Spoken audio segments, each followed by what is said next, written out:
네, 반갑습니다. 오늘은 여러분들과 함께 이 시편 24편의 책으로 등산하는 예배자들이라는 제목을 놓고 함께 말씀 상고하고자 합니다.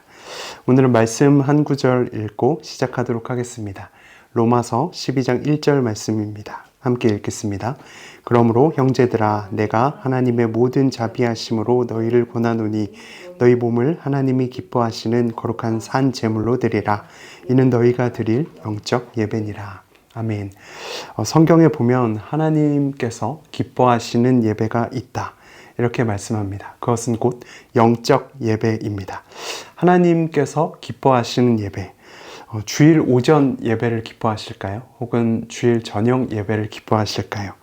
물론 어떤 명목이든 두세 사람이 모인 곳을 하나님께서는 다 기쁘게 받으실 겁니다. 하지만 하나님께서 진정으로 기뻐 받으시는 예배는 주일 오전 예배보다는 바로 영적 예배입니다. 영적 예배의 반대말은 무엇일까요? 육적 예배일까요? 아닙니다. 한번 따라할까요? 종교적인 예배. 네, 영적인 예배와 종교적인 예배는 굉장히 혼동이 쉽습니다. 왜냐하면 그 겉에 드러난 태가 너무나도 비슷하기 때문에 그렇습니다. 종교적인 예배도 정한 시간, 정한 장소에 모여서 예배를 드리기는 합니다. 그런데 종교적인 예배는 그 예배를 드리되 예배를 드려주는 것만 같습니다. 제가 부교역자로 있던 시절에 이런 전화를 굉장히 많이 받았습니다. 마목사님, 담임 목사님께서 지금 이런 상황인데 아마도 지나가시는 길에 예배나 좀 드려주시는 거 어떨까요? 이렇게 얘기를 했다는 거죠. 예배나 드려주는 것. 누군가에게 예배는 예배나 드려주는 것이었습니다. 또 누군가에게는 교회를 나오고 싶어서 나오는 게 아니라 교회를 나와주는 사람들이 있죠. 찬양도 부르고 싶어서 부르는 것이 아니라 불러주는 찬양이 있습니다. 박수도 치는 게 아니라 박수를 그냥 쳐주는 사람들이 있다는 거죠. 제가 청소년부 사역을 해보니 그 친구들이 아주 대표적인 인물들이었습니다. 아직 신앙이 어릴 때 부모님들의 어떤 요청에 의해서 예배를 드려주고 찬양을 불러주고 기도를 해주고, 이것은 다 종교적인 예배의 모습이죠. 믿어지는 믿음을 가진 친구보다 믿어주는 친구들이 훨씬 더 많이 있었다는 사실입니다. 그래서 그 아이들과 만나고 밥도 먹고 대화도 하면서 무심하게 복음도 넣으면서 그 마음판을 바꾸려고 하다가 제 부교역자 시절이 다 지나갔다라고 해도 과언은 아닙니다. 여러분, 믿음은 믿어주는 것이 아니고 믿어지는 것입니다. 하나님의 그 존전 앞에서 어쩔 수 없는 믿음이 나를 압도하는 것이 바로 믿어지는 것입니다. 기독교와 다른 종교의 다른 점이 무엇인가? 다른 종교에는 자력 구원이라고 하는 게 있습니다. 곧 나의 힘으로 구원을 얻는 것이죠. 내가 수행하고 내가 득도하고 내가 108배를 하고 내가 해탈하고 노역하고 절제해서 어느 경지에 도달했다, 어떤 경지에 이르렀다라고 이야기합니다. 그런데 그 경지에, 그 선에 도달하지 못한 사람들은 내 공로가 부족해서, 내 복체가 모자라서, 내 정성이 부족해서, 내 노력이 부족해서 이렇게 내가 무언가를 하는 것으로 모두 다 가득 찬 것이 바로 종교입니다. 기독교는 자력 구원을 믿는 것이 아니라 철저하게 타력 구원을 믿지요. 나의 공로가 아닌 하나님의 피의 공로가 필요합니다. 내 행위가 아닌 그 선물 같은 믿음이 내 안에 들어오면 그 예수 그리스도를 믿는 믿음과 십자가의 은혜를 믿는 믿음이 저희들에게 구원받게 하는 것이죠. 내가 무엇을 하려는 것에는 해피엔딩이라고는 있을 수가 없는 것입니다. 마가복음에 보면 재물 많은 청년이 한 명 등장하죠. 이 사람이 예수 앞에 나와서 이런 이야기를 합니다. 17절 말씀 읽겠습니다. 시작. 예수께서 길에 나가실새 한 사람이 달려와서 꿇어 앉아 묻자오되 선한 선생님이여 내가 무엇을 하여야 영생을 얻으리이까? 여기 말씀하죠. 내가 무엇을 해야 영생을 얻습니까? 사실 이 질문 자체에 이 청년의 영생의 무지에 대한 정보가 기록되어 있습니다. 영생은 내가 무엇을 한다고 해서 되는 것이 아니죠. 그래서 예수님은 그에게 말씀으로 교훈하십니다. 마가복음 10장 19절 말씀인데요. 제가 읽겠습니다. 네가 계명을 안 하니 이렇게 얘기합니다. 살인하지 말라, 간음하지 말라, 도둑질하지 말라, 거짓 증언하지 말라, 속여 빼앗지 말라, 네 부모를 공경하라 하였느니라. 이렇게 얘기하죠. 부자 청년아, 네가 계명은 알 거야. 네가 바로 이 계명들은 알 거야 라고 이야기합니다. 그러면서 1, 2, 3, 4, 5 계명만 아는 것, 이것은 철저하게 종교 행위인 것이죠. 이 청년이 이 말에 다시 한 번 더 이야기합니다. 마가복음 10장 20절인데요. 함께 읽겠습니다. 시작. 그가 여짜오되 선생님이여 이것은 내가 어려서부터 다 지켰나이다. 여기에 내가 라고 하는 이 미련한 표현이 또 한 번 더 등장했습니다. 내가 이 계명은 다 지켰다라고 이야기하죠. 하지만 이 청년의 결론을 우리들은 다 잘 알고 있습니다. 그는 근심하며 외롭게 그리고 쓸쓸하게 터벅터벅 어느 뒤안길로 들어갔다는 사실을 말이죠. 여러분 혹시 이 모습이 우리들의 모습은 아닙니까? 나의 열심으로, 나의 특심으로 이 시간을 내서 이 자리에 올라오긴 했지만 뭔가 돌아가는 길은 예수가 없는 듯한 무언가 쓸쓸한 예배자, 무언가 공허하고 허탈한 예배자의 모습. 진정한 예배자란 무엇일까요? 오늘 시편 24편에 보면 이 예배의 자리로 아주 기쁘게 올라가는 사람들의 이야기가 아주 상세하고 아주 고맙게도 잘 기록되어 있습니다. 우리가 일반적인 등산만 한다고 해도 많은 준비가 필요하죠. 산은 준비하고 올라가야 하는 곳입니다. 그런데 여호와의 산에 등산을 할 때에도 준비물이 몇 가지 있다는 것을 아십니까? 우리가 이 말씀을 통해서 예배자로서 이 등산의 준비물을 가득히 발견했으면 정말 좋겠습니다. 그래서 그 거룩한 산에, 여호와의 산에, 시온의 산에, 예배의 산에 거뜬히 올라가는 힘을 얻는 시간이 되기를 주님의 이름으로 축원합니다. 자, 그러면 본격적으로 첫 번째 준비물이죠. 첫 번째는 바로 한번 따라할까요? 설레임입니다. 네. 왜 설레임일까요? 그것은 오늘 본문의 말씀이 기본적으로 아주 즐겁고 콧노래 나고 설레이는 찬양시로 분류되어 있기 때문입니다. 실제로 고대 랍비 자료에 의하면 이 시편 24편 노래는 성전 입장시에 불리우던 아주 유명한 임례송이었고 예배송이었습니다.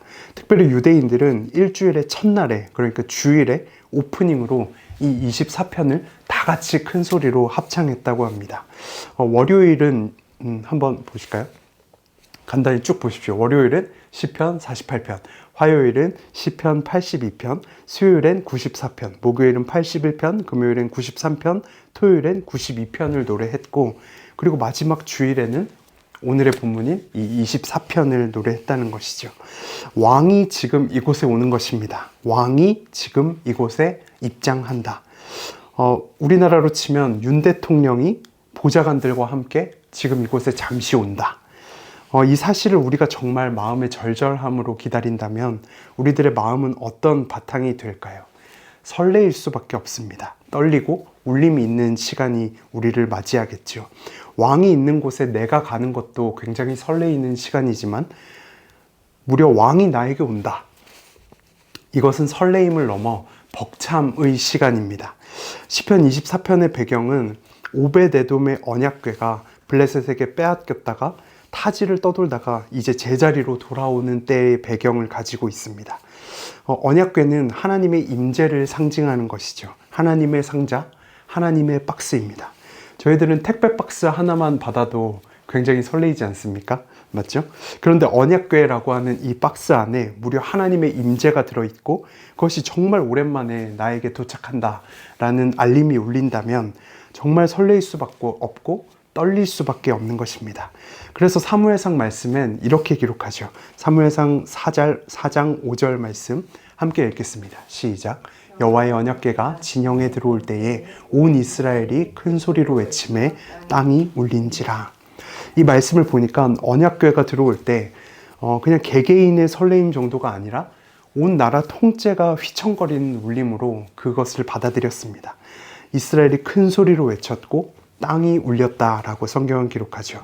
여러분은 오늘 이 자리에 예배로 오실 때 이 땅이 울릴 만큼의 떨림을 가지고 오셨습니까? 두근거림을 가지고 오셨습니까? 아니면 타성에 길들여져 이 예배를 그냥 드려주는 건조한 마음만을 가지고 오셨습니까? 내 마음을, 저 여러분들의 마음을 정확히 들여다보는 시간이 있기를 주님의 이름으로 소원합니다. 오늘 말씀 본문의 1절, 2절은 이 임내송의 머릿말로 들어가서 굉장히 설레임 가득한 그분의 존재와 그분의 위대하심을 찬양하고 있는 부분입니다. 한번 1절과 2절을 함께 읽을까요? 시작.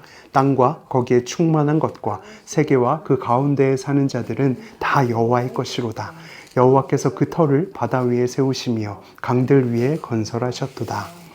네, 1절에는 다 모든 것이 여호와의 것이다 라고 얘기를 하고 1절과 2절 사이에는 왜냐하면 이라는 원어의 표현이 숨겨져 있습니다. 왜냐하면 그분이 그 터를 바다 위에 세우셨고 강들 위에 건설했기 때문이다 라고 기록하는 것입니다. 여기 보면 바다와 강이라는 표현이 나오는데요. 고대 근동 사람들에게 바다와 강은 죽음과 혼돈과 그리고 무질서를 생각나게 하는 이미지의 표현이었습니다. 하지만 하나님은 요한계시록 10장에서 보면 그 죽음을, 그 바다를 다 밟고 있는 모습으로 성경에 기록하고 있습니다. 심지어 오늘 본문처럼 그 바다를 밟고 있을 뿐 아니라 바다 위에 사람이 살만한 시티를, 도시를 세우고 터를 세워 땅으로 바꾸는 역사도 하시는 분이죠. 또한 하나님은 그 죽음의 바다 홍해를 만드신 분일 뿐 아니라 그 바다를 갈라버리기도 하셨습니다. 그리고 예수님께서도 그 바다 위를 걸어오시기도 하셨죠. 우리는 이 말씀을 고백하면서 그 위대하시고 창대하신 하나님께 설레임으로 나아가야 하는 것입니다. 떨림을 가지고 나아가야 하는 것입니다. 울림을 가지고 나아가야 하는 것입니다. 메시지 처치 성도님들의 이 예배의 첫걸음에 이 설레임과 떨림과 울림이 있기를 주님의 이름으로 축원합니다. 자, 그럼 이제 두 번째 준비물인데요. 예배자의 등산에 필요한 두 번째 준비물은 바로 청결입니다. 한번 따라할까요? 청결. 성경은 지금 3절에서 아주 친절하게 우리가 모를 수 없도록 내가 지금부터 준비물을 알려줄 거야 라고 말씀을 기록합니다. 마치 예배자들에게 초등학생의 알림장을 써주듯이 3절은 이렇게 기록하죠. 함께 읽겠습니다. 시작. 여호와의 산에 오를 자가 누구며 그의 거룩한 곳에 설 자가 누구인가. 자, 그럼 어떤 자가 올라가는가? 4절도 이어서 읽겠습니다. 곧 손이 깨끗하며 마음이 청결하며 뜻을 허탄한 데 두지 아니하며 거짓 맹세하지 아니하는 자로다. 자, 여기에 준비물 4가지가 세트로 기록되어 있죠. 그것은 바로 따라할까요? 손의 청결, 마음의 청결, 신앙의 청결, 입술의 청결입니다. 가지수가 굉장히 많은 듯 하지만 정리하면 간단합니다. 손의 청결은 우리들의 행실에 드러나는 보이는 죄를 이야기하는 것입니다. 그리고 마음의 청결은 드러나지 않는 죄를 이야기하는 것이죠. 뜻을 허탄한 데 두지 않는다는 것은 뜻을 오직 하나님께로만 집중한다는 것입니다. 곧 우상숭배를 이야기하는 신앙의 청결을 이야기하는 것이죠. 그리고 마지막 거짓 맹세하지 않는 자는 입술의 청결함을 이야기하는 것입니다. 곧바로 여러분들에게 이 말씀, 이 4절, 9절의 말씀을 가지고 적용하며 질문하고 싶습니다. 내면 깨끗, 외면 깨끗, 신앙 깨끗, 입술 깨끗. 우리는 오늘 이 준비물을 정말로 가지고 있는가에 대한 문제입니다. 오늘 5절에 이르기를 그는 여호와께 복을 받고 구원의 하나님께 의를 얻으리니 라고 얘기하죠. 여호와의 산에 오르려면 이 4가지의 깨끗을 다 가지고 있어야 되고 그것을 갖춰야만 복도 받고 의도 받는다라고 5절은 기록하는데 과연 우리는 어떠한가에 대한 문제라는 것이죠. 저희들은 아마도 깨끗한 행실보다는 더러운 행실을 가지고 이 자리에 왔습니다. 마음이 청결하지 못했고 조금 지저분한 것 같습니다. 말로는 아니라고 하지만 하나님보다 앞선 이 우상숭배의 죄를 한 주간 얼마나 지었는지 셀 수도 없을 것입니다. 언어의 청결, 저는 이것도 자신이 없죠. 우리 중엔, 아니 이 세상에는, 이 인류 중에는 어쩌면 이 모든 것을 갖춘 사람들은 없을 수 있습니다. 준비물도 없고 자신감도 없습니다. 그러므로 결론적으로 우리는 인간적인 측면에서 여호와의 산에 오르는 것이 불가능한 사람들입니다. 슬프지만 우리는 그 거룩한 곳에 다다를 수가 없는 자들입니다. 그런데 오늘 이 조건을 한 방에 다 갖출 수 있는 것이 딱 한 가지가 있습니다. 그것은 바로 따라할까요? 예수 그리스도. 저희가 오프닝으로 부르는 그 예배송의 가사를 보면 주의 보좌로 나아갈 때에 어떻게 나가야 할까? 십자가의 보혈, 완전하신 사랑, 그것에 힘입어 나아간다라고 저희들은 입술로 고백했지요. 그러므로 우리는 죄인이어서 그 거룩한 곳에 잘 도달할 수 없는 사람들입니다. 그런데 우리를 위해서 직접 인간의 몸을 입고 거꾸로 산에서 내려오신 분이 계십니다. 그것이 바로 예수 그리스도라는 분이죠. 그분은 거룩한 분이시기 때문에 직접 인간의 몸을 입고 거꾸로 산에서 내려오신 분입니다. 우리는 그분을 내 안에 모셔드리고 또 모셔드릴 뿐만 아니라 그분을 끈질기게 붙잡고 사력을 다해서 오늘도 내일도 그분을 구하고 찾아야 할 것입니다. 한번 따라할까요? 끈질기고 사력을 다해서. 네, 이 두 가지로 그분을 붙잡아야 하는 것입니다. 본문의 6절도 이렇게 기록하지요. 야곱의 하나님의 얼굴을 구하는 자로다 라는 표현이 있죠. 여호와를 찾고 하나님의 얼굴을 구하라고 합니다. 왜 얼굴일까요? 얼굴은 그 신체의 대표성을 가지고 있잖아요. 우리는 자연스럽게 이 말씀을 읽으면서 창세기 32장에 나온 그 야곱의 모습을 떠올릴 수 있어야 합니다. 야복나루에서 모든 것을 다 잃어버리고 그 모든 것을 다 먼저 떠나보내고 홀로 천사와 씨름했던 그 끈질겼던 그리고 사력을 다했던 야곱의 모습을 떠올릴 수밖에 없는 것이죠. 야곱은 끈질겼습니다. 그리고 야곱은 사력을 다했습니다. 성경에 보면 허벅지 관절이 어긋나서 쩔뚝거렸다라고 기록하고 있죠. 그래서 그 야곱은 그 단판 승부 후에 다리를 절게 되었다라고 성경은 기록하고 있습니다. 하지만 끝내 그가 얻은 것은 무엇인가? 바로 다음 날 아침에 본 브니엘의 해입니다. 브니엘의 뜻은 무엇일까요? 하나님의 얼굴이라는 뜻입니다. 자신의 허벅지가 터져 나가더라도 하나님의 얼굴을 보기 위한 그 집념의 투지를 가진 자가 바로 야곱이었습니다. 그러므로 사실 예배의 등산이란 설렁설렁 완만한 산책로를 걷듯이 할 수 없는 것입니다. 예수 그리스도를 내 안에 모시고 사생결단의 집념을 가지고 투철하게 목을 매며 매일매일 십자가의 옛사람을 못 받고 여호와의 얼굴을 보겠노라 결단하며 올라가는 길이라는 것이죠. 성경은 약속합니다. 이런 자들에게 복을 받고 하나님의 의를 입는다, 칭의를 얻는다 라고 말입니다. 아멘이십니까? 네. 이 말씀에 아멘으로 화답하셨다면 우리는 이제 남은 구절을 찬양하면서 마지막 등산 준비물인 예수님을 우리들의 문 안으로 재빨리 모시어 드리면 됩니다. 7절부터 10절까지의 말씀인데요. 한번 같이 읽겠습니다. 시작. 문들아 너희 머리를 들지어다. 영원한 문들아 들릴지어다. 영광의 왕이 들어가시리로다. 영광의 왕이 누구시냐? 강하고 능한 여호와시오 전쟁에 능한 여호와시로다. 문들아 너희 머리를 들지어다. 영원한 문들아 들릴지어다. 영광의 왕이 들어가시리로다. 영광의 왕이 누구시냐? 만군의 여호와께서 곧 영광의 왕이시로다. 아멘. 문들아 머리 들어라. 당시 성전문은 지금처럼 미닫이도 아니었고 여닫이도 아니었습니다. 도르래로 여는 들려서 올리는 들려 올라가는 문이었죠. 동양권에서 이 머리를 든다는 것은 대드는 거죠. 건방진 자세입니다. 또는 왕이 누군가의 명예를 올려주고 싶을 때, 그 명예를 세워주고 인정해주고 싶을 때 그의 고개를 사람들 앞에 들게 해줍니다. 하지만 반대로 고대 근동에서는 머리를 든다는 것은 철저한 항복과 지배의 이미지를 가지고 있습니다. 이 예수 그리스도가 나에게 올 때 우린 어떤 자세를 취해야 할까요? 아주 재빨리 열어주어야겠죠. 오시기도 전에 열어두는 자세가 필요합니다. 한번 따라할까요? 재빨리 문을 엽시다. 네, 오늘 본문 시편 24편의 7절과 9절은 토시 하나 틀리지 않고 똑같이 반복되고 있지요. 이것은 이 아까운 성경의 이 지면을 낭비하고 있는 것일까요? 그렇지 않습니다. 그것은 바로 8절에 나와 있는 우리들의 연약한 질문 때문입니다. 8절에 이렇게 기록하죠. 한번 읽을까요? 시작. 영광의 왕이 누구시냐? 이렇게 기록합니다. 마치 통행의 신원을 확인하듯이 제 인생의 주인은 전데 당신은 누구십니까? 영광의 왕이 대체 누구십니까? 이 집의 주인은 바로 저입니다. 라고 말하고 있기 때문입니다.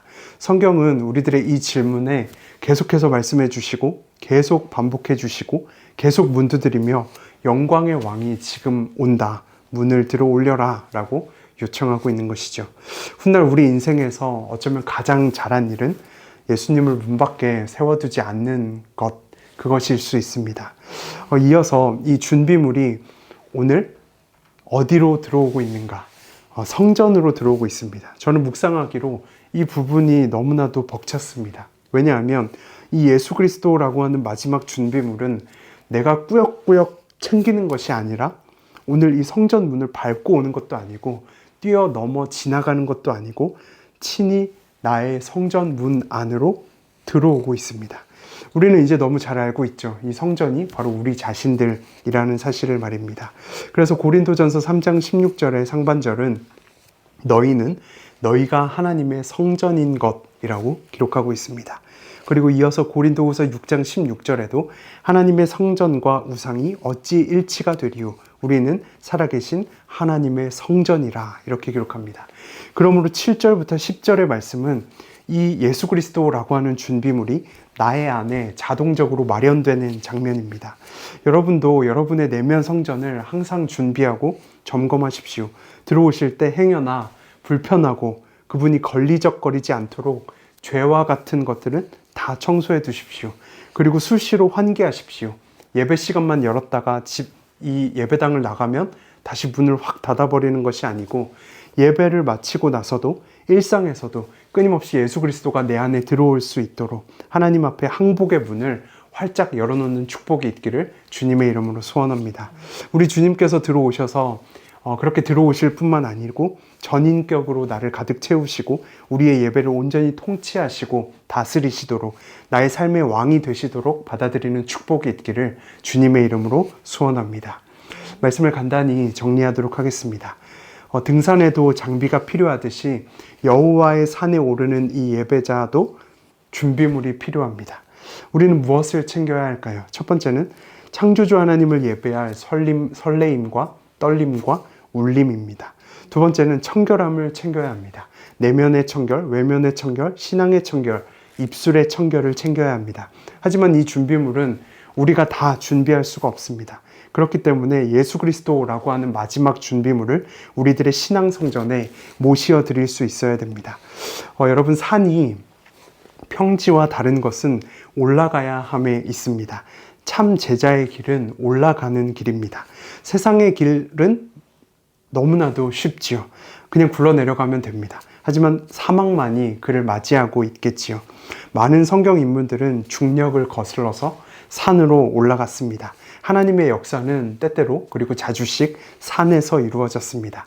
아담을 에덴 동산에서 만나 주셨고 노아의 방주가 아라랏산 그 위에서 마련되었습니다. 아브라함은 모리아산에 이삭과 올라가서 그 믿음을 증명했죠. 모세는 호렙산 떨기나무 그 불꽃 가운데에서 하나님의 임재를 경험했습니다.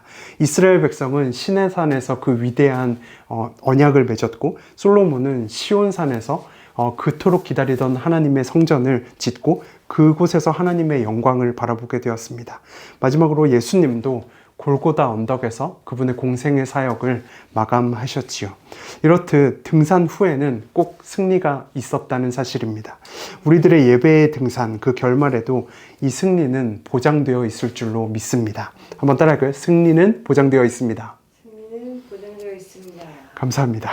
자, 훗날 우리가 모두 이 천국의 정상에서 부둥켜 안고 예배할 때 이 승리의 노래로 인사했으면 좋겠습니다.